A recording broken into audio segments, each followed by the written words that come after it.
দলের নেতারা অংশগ্রহণ করছেন, এনসিপি, জামাত ইসলাম, বিএনপি কিংবা অনেক এনসিপির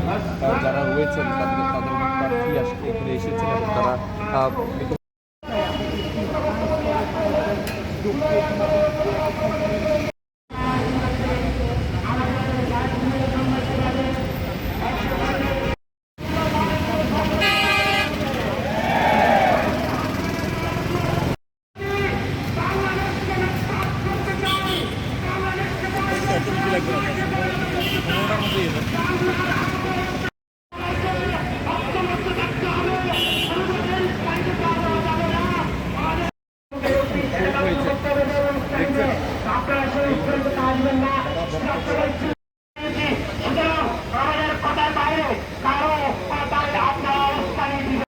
করার কথা বলছেন এবং